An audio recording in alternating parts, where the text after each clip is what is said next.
Welcome to the Power of Purity podcast, the show that empowers men to experience their sexual gift in a healthier way. Now here's your host, Tony Ingracia. Hey guys, what up? Tony here. My heart, my vision, and my passion is to take God's message of purity to the world. The Power of Purity is a 501c3 nonprofit, and like any other ministry, the reach and impact of what we're able to accomplish through the power of purity is predicated upon the finances that we have available. In view of this, we need help. And it's only because of faithful ministry partners like you that the power of purity is touching lives literally all around the world. Would you consider making a donation or becoming a monthly partner with this ministry so we can continue to unleash massive amounts of destruction upon the kingdom of darkness? Every dollar you give is tax deductible, and every dollar will be used to advance the healing message of purity to a world that desperately needs it. If you've been touched and encouraged by the power of purity, and if you believe in the message of this ministry, would you prayerfully consider becoming a monthly partner? If so, you can visit the Power of Purity website at www.powerofpurity.org, and at the top of the page is a donations link where you can become a vital part of this ministry's impact. Thank you so much for your love, your prayer, and your partnership. God bless you.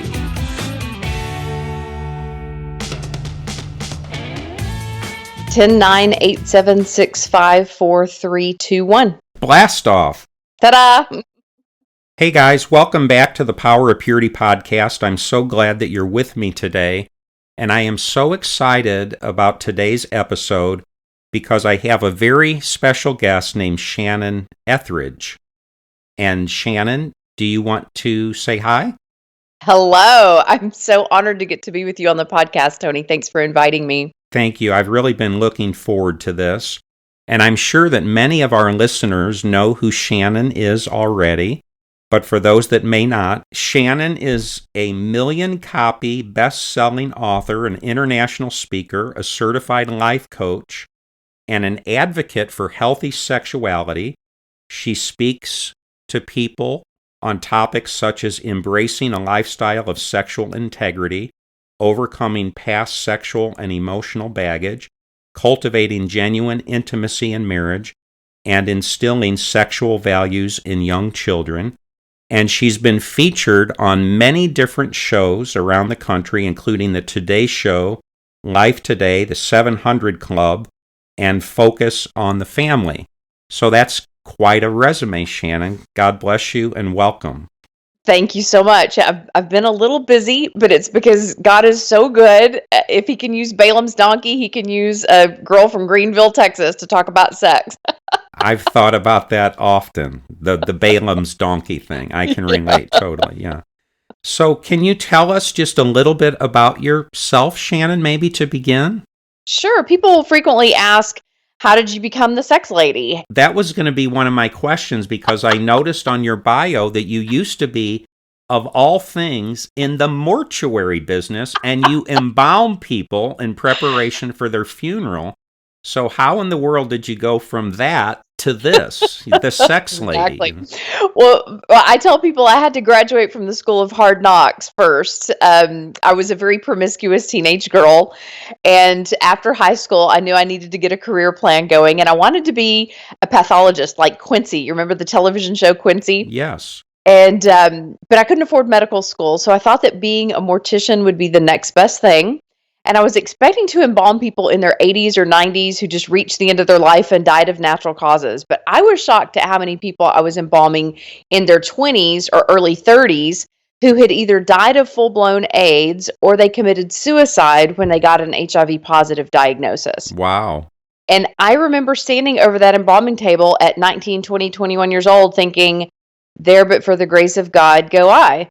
And I knew that there needed to be some changes in my life, or else I was very likely going to wind up on somebody's embalming table prematurely. Wow. So when the youth pastor at my church asked if I'd be willing to talk to the youth group, I said, "Well, what would you like for me to speak on?" And he said, "Anything you choose." And I thought, I want to teach them how not to wind up on my embalming table prematurely. So I talked to them about healthy sexuality and sexual integrity. And it just caught like wildfire that teenagers just began coming out of the woodwork to ask me questions that they didn't feel like they could ask their parents, or that their friends didn't know the answers to. And I became a youth pastor myself. And then other youth pastor friends said, "What? You're doing a sexuality conference for your youth group and you're not losing your job? Well, why don't you come and lead a group, or lead a workshop with my group?" And so I became an itinerant sex educator. And I kind of grew up with my audience that after a few years, junior high and high school groups turned into college groups, and those groups turned into married couples groups. And now I have people come to my workshops that are in their 70s and 80s. And so I just really love how the past 25 years, God has just allowed me to grow and to heal and to blossom and to watch other people blossom too.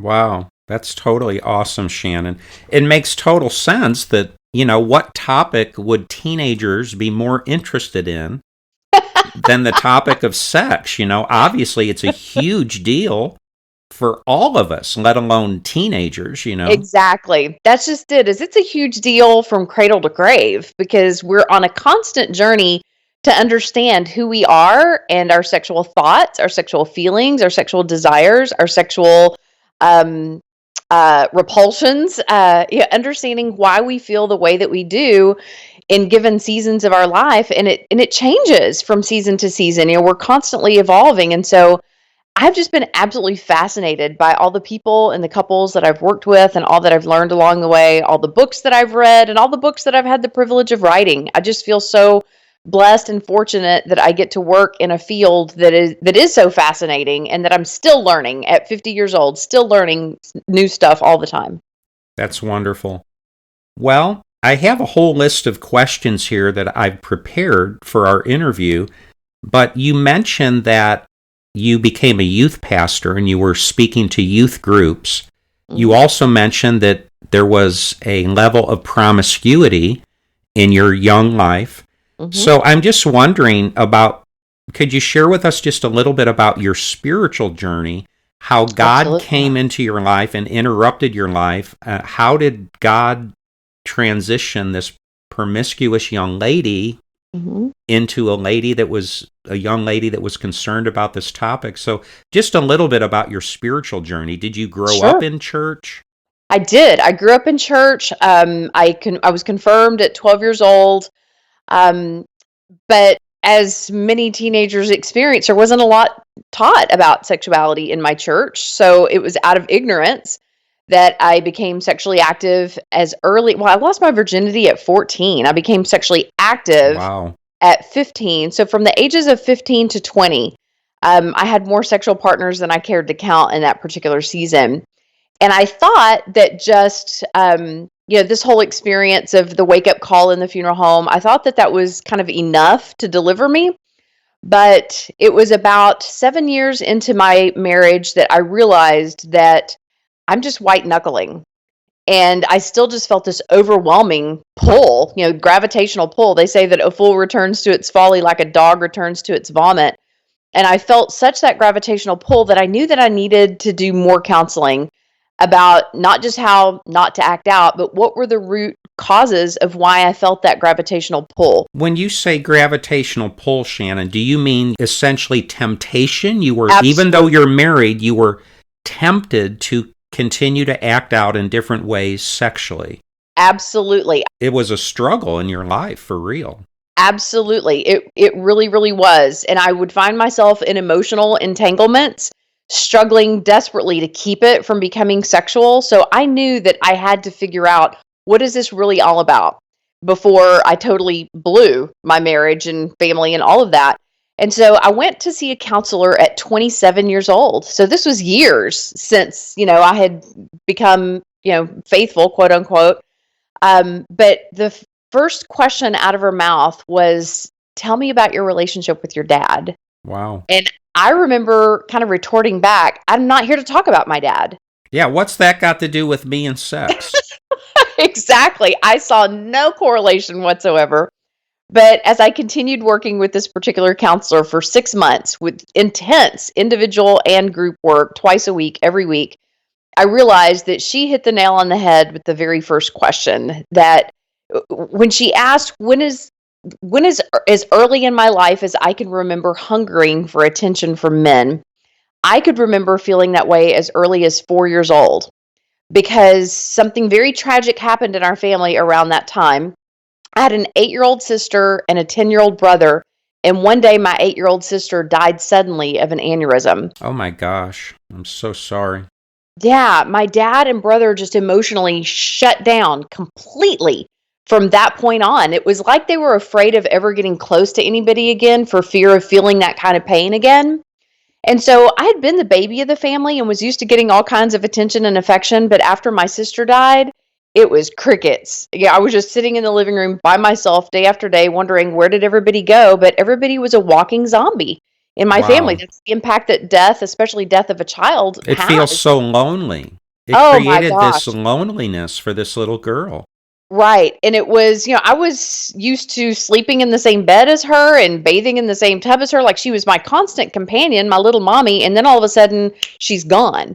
And so, yes, I felt such a deep loneliness. Well, when I was 11 or 12 years old, several years later, something magical happened. I started developing breasts and hips, and I started getting some of the attention that I was craving, but it was coming from my uncles in my family. They had this little game going, well, they had a bet amongst themselves as to who would get Shannon in bed first. Oh my goodness. Are you Yeah, kidding me? that was one of them admitted that to me when I was in my early 20s. And I was not surprised because I knew that all three of them were just coming at me fiercely. And I just remember trying so hard to fight them off because I intuitively knew that this is wrong. They're old, they're married. I'm just a girl.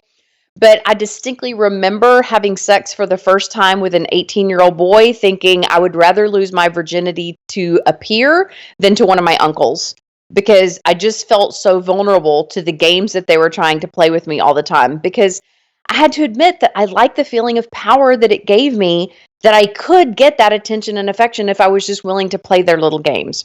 Like, how far have you gone with a boy? And how far would you let me go? And can I touch you here or here? And let's keep this our little secret because your parents would never understand our special love for each other. Like I just played along because at 11 or 12, what else do? You don't have assertiveness skills to speak of. You're afraid that if you tell that you won't be believed. Um, it just it's the situation that I get comments on most often. Women will say, "Your story is so much like my story," that we develop our physical bodies so much quicker than we develop our mental and emotional capacities to have healthy boundaries. And so Right. many times we're in inappropriate sexual relationships before we even really know what sex is all about. That's right. Yeah. And so understanding all of this about myself, that I had really just been looking for love. And she had me make a list of all those partners from 15 to 20 years old and to look at what they all had in common. And at first I thought, well, they don't have anything in common. But when I looked at the list really closely, I realized that, oh, they all have something in common. They were all significantly older than me and in some form of authority over me. Wow. What that told me was I was looking for a father figure or a brother figure, and that I really do have to address my relationship with my dad if I'm ever going to heal this hole in my heart that is driving me to feel as if, that gravitational pull could take me under any day. And so I did. I reached out to my dad. I wrote him a set of letters, one set of letters that I never sent because I just gave myself permission to unleash my wrath because there had been some physical abuse and emotional neglect. But the second set of letters I did send him, and he did reach out, and we went through a season of me understanding more about his childhood and why he was so emotionally disconnected. And we had enormous healing. And Tony, I have to say that I lost my dad to suicide last year. Oh my And goodness, Shannon. I'm so sorry. yeah, it was such a devastating loss. But I have to say that because of that season of healing that we went through over 20 years ago, I had such a peace that I didn't have any unfinished business left with him. Praise That I God. just, Yeah, yeah. I am so, so grateful to God for all that He allowed me to experience through that relationship, both good and bad, because it's made me who I am today, and I'm very grateful for that. Wow, it's such a powerful testimony, Shannon, and appreciate just your openness and your good heart to share with us. It feels like there was kind of a perfect storm brewing there for this young lady because you're coming into puberty, the metamorphosis of a young girl into a woman, and so your sexuality is blossoming, but at the same time, there's almost this desperation, this hunger, and this neediness, this loneliness within you for attention and affirmation and acceptance in a way. So you're Mm-hmm. looking for something, and it makes sense how that becomes so twisted so easily, and this kind of sexualization of intimacy occurs.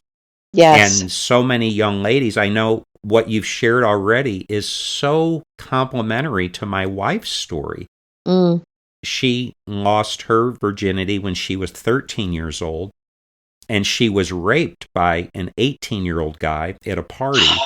So it was a devastating experience, but she was looking for something, and she speaks of having this almost desperate need to have a boyfriend constantly. Like, I am nobody, I'm nothing unless a boy likes me.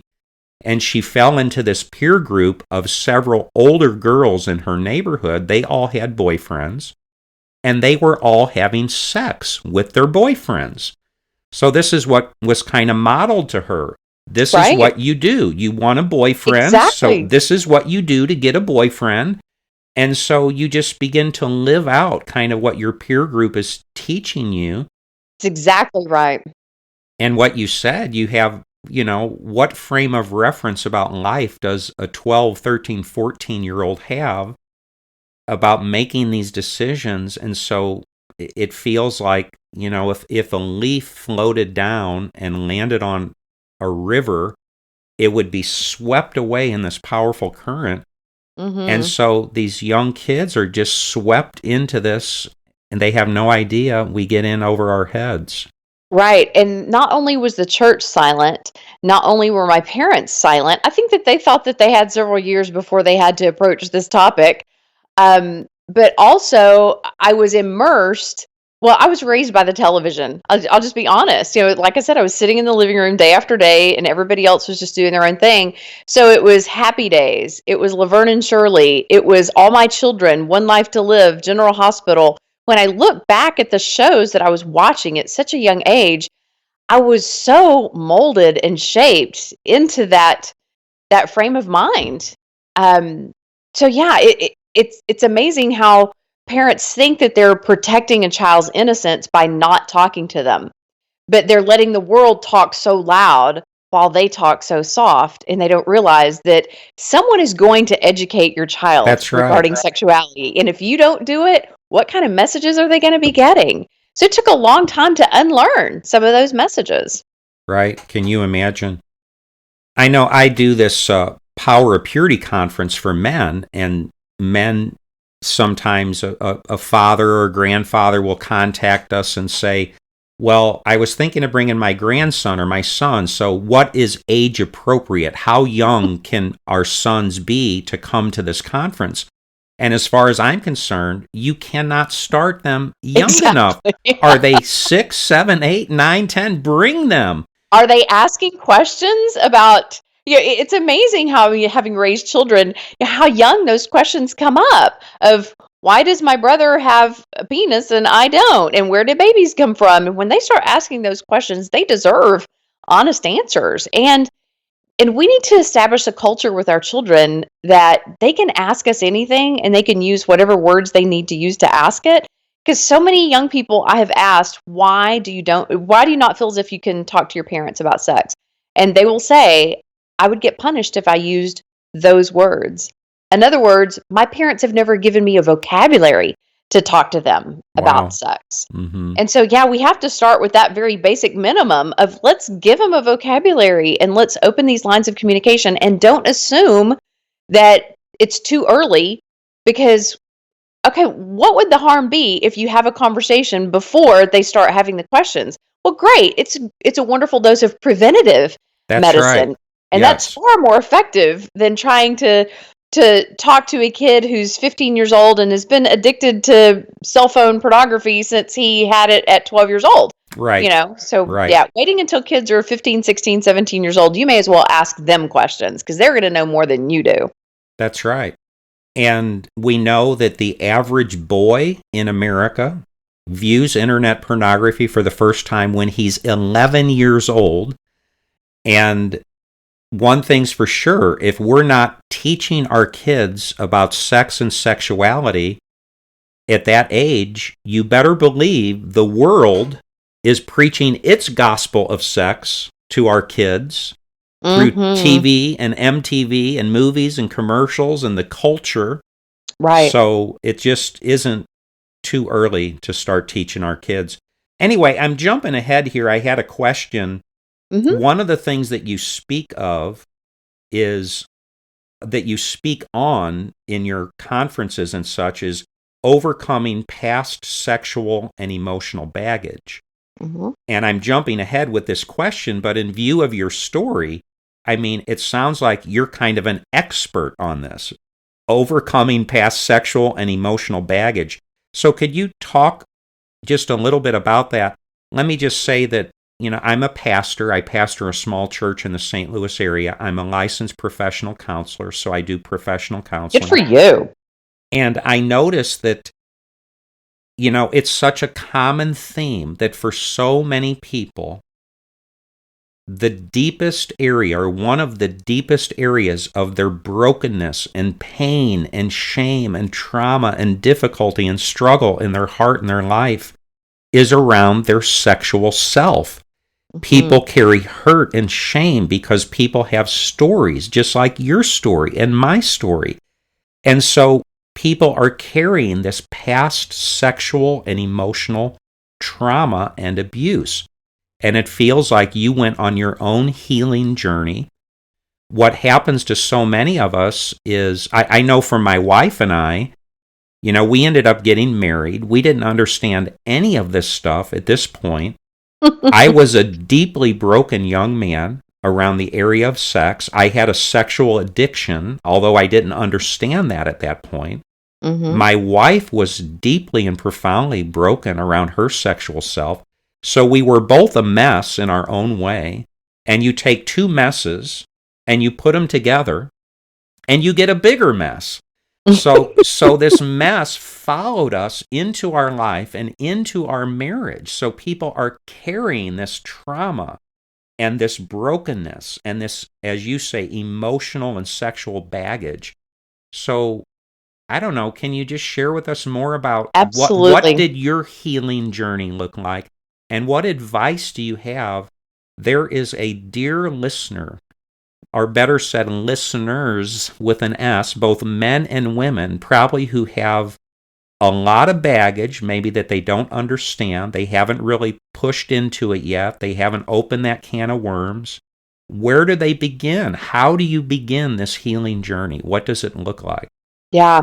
Well, Tony, at the time that I was going through all this counseling, so little had been written on the topic of sexual addiction, and especially female sexual addiction. Like, I truly felt as if I was an enigma, that I actually had a sex drive, that people kept saying, well, that's really a man's battle. That's a man's issue. Women don't really struggle with that. And I thought that there was truly something wrong with me, that I did struggle with that. And so I had to do a lot of research, but I found a group in the Dallas area that was called SLAA, Sex and Love Addicts Anonymous. And when I attended, I realized that it's not all men.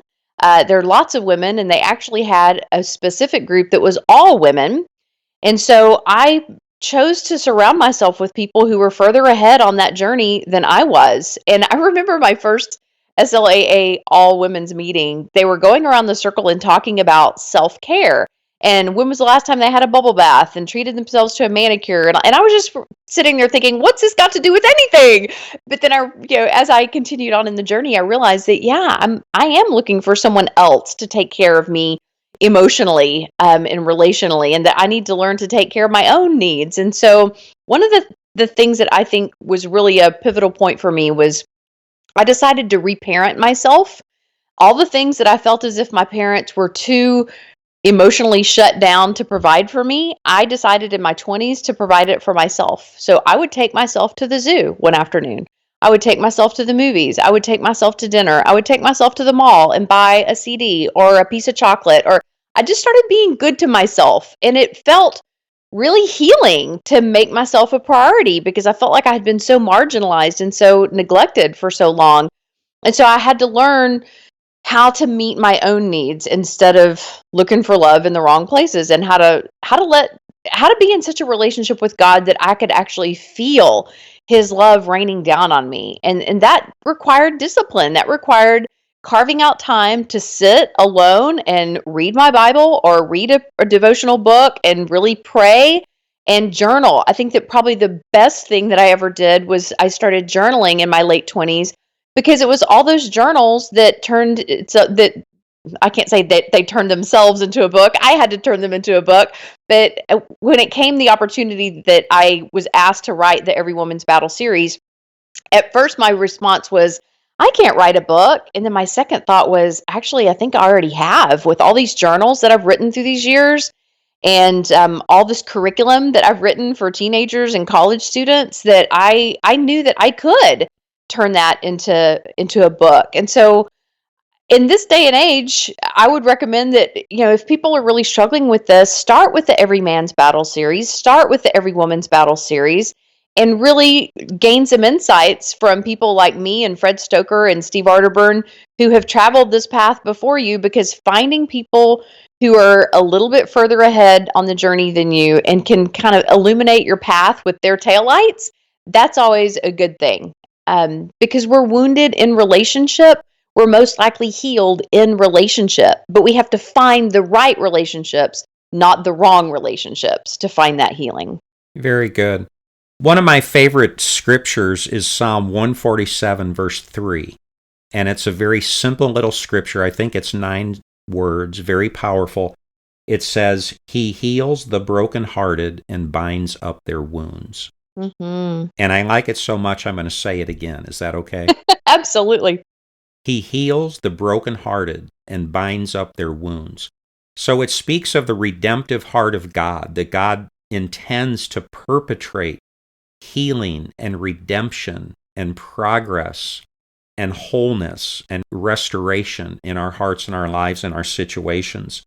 And as a counselor, when I work with a married couple, one of the things I've learned is that in a way, there's almost always 3 areas that need work.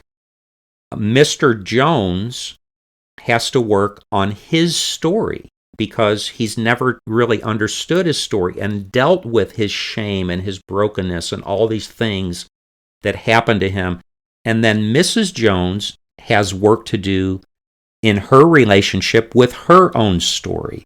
Maybe she never understood how she was longing and looking for her father. She never understood how what her uncles were doing to her was profoundly affecting who she was, and she never understood the sexualization of intimacy and just all these things. So as Mrs. Jones becomes willing to turn and look at her story and begin dealing with it, and to invite Christ into your story, Christ brings his healing to these deep wounded, broken, shameful places of our hearts and lives. And Mr. Jones is doing the same thing. Maybe what I'm trying to say is there's a sense in which the healing path, I think, is counterintuitive, because what so many people do is they want to hide from their own story. They think, I don't want to look at that. That makes me feel bad. I don't want to open that can of worms. I want to push that down. I want to push that under the surface, and I want to face away from it, not face it. Right. And God's healing path is counterintuitive. God invites us into our story. Mm-hmm. He invites us into the tragedy, the human drama, what happened to us. And as we become willing to journey into our story with Christ, that's where God can work so deeply and so powerfully. Yeah, my mentor said it best. He said, Shannon, you have to learn to face your past, or else it's going to bite you on the butt while you're trying to run away from it. And I find that that's very, very true. And also, Tony, this is one of the main reasons why I created the 4-day Women at the Well workshops. Is there are so many people who don't understand their own journey. They haven't taken a look in that rearview mirror and understood what has shaped their ways of thinking and created the paradigms through which they view their own sexuality. And so about 7 years ago, I decided to create this 4-day intensive where women who were either acting out sexually or emotionally, or who were shutting down sexually emotionally. I find that female sexuality is a pendulum swing, that we go back and forth between acting out and shutting down to various degrees, and that the reasons are very similar, whether a woman is acting out or shutting down. It's usually the negative emotions, fear, anger, and sadness, that are driving her bus in one of those directions or another. But this 4-day workshop is designed to help women unpack all that she's experienced in her lifetime and understand where she is in this particular season. And the goal is to help women not swing too far to the left, not swing too far to the right, but to find a healthy middle ground where she's an interested and motivated sex partner once again, but only with her husbands, not anyone else. And so the fruit that I have seen come out of these workshops has been so overwhelming to me. I have told God, I don't care if I ever speak in another church or if I ever write another book. I just want to keep doing these workshops until Jesus comes back or until I die. Because to see women just totally understand their journey from a whole new perspective and blossom, and then to go home as eager sex partners with their husbands. I get flowers and cards and candy all the time from husbands saying, I don't know what you did with the woman that I sent you, but I'm keeping the woman that you sent back because she is my dream lover. That is so awesome. Praise God. It's so indicative of what God can do. We so don't want to face our brokenness, but the reality is that when we face our brokenness, then that redemption begins to take place. And we bring God so much glory when we do come out on the other end, being able to sing his praises about the healing that's taken place in our lives. Yes. And so for people who say, oh, I'm just so afraid of what kind of work would be required for me to do all of that, I'd just rather not. I tell them it's a lot more work to remain addicted or to remain totally shut down sexually than it would be to just go through the steps of healing. The steps don't take nearly as much effort as it does. That's so good. So good. To try to keep your car in between the lines when the temptation to veer from one direction or the other is so great. Right. It's what I call the difference between redemptive pain and stupid pain. Meaningless pain. It's like choose your pain. Right. Don't let your pain be in vain. Stay the way you are, live in this pain and shame and brokenness. That's a very real pain. Or Right. face your story and journey with God into your story and experience God's redemptive intention toward your life. And guess what? It might not necessarily be easy. It's kind of painful to open that can of worms and deal with all that junk, but at least it's pain with a purpose. Right. It's like a surgical pain. It's pain that's accomplishing something. Exactly. And with that being said, you guys, I hate to do it, but I see from the clock that we're out of time for today's episode of the Power of Purity podcast. So I have to jump in at this point and interrupt. But you're very welcome to come back next week for part 2 of our interview with Shannon Ethridge. And I trust that you're being very blessed by this interview. I know that I was blessed. And I promise you, if you come back next week, it's going to be totally awesome, because Shannon's going to get into some very beautiful things that she's sharing about encouraging couples to give themselves permission to be erotic and to use fantasy and to enter into the fullness of the joy and the passion and the delight and the ecstasy that God intends for the sexual gift to be between husband and wife within the context of marriage. So it's going to be really good, so I hope you can come back next week. And in the meantime, I would invite you to visit Shannon's website for more information. It's shannonethridge.com. That's ShannonEthridge.com. And you can check out all of Shannon's resources there. She's written 22 books, including Every Woman's Battle, The Fantasy Fallacy, The Passion Principles, and The Sexually Confident Wife. She has information on her website about what she was just talking about, her Women at the Well workshop. It's a 4-day intensive workshop that invites women deeper into their own healing and into their sexual self than they've ever been before. She has a workshop called The Sexually Confident Couple for couples who want to work on being healthier together sexually.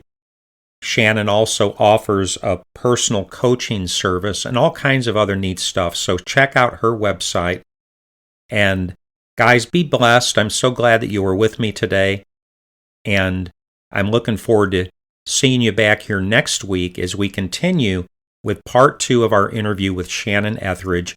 Until then, be blessed, have an awesome week, and have a great day as you go forward with God in your walk of purity. God bless you in Jesus' name, and I'll see you right back here next week. Bye-bye now. Thanks for listening. Visit powerofpurity.org for more resources and information. And if this podcast has been helpful or encouraging, please invite a friend to listen. Until next time, remember, there's power in purity.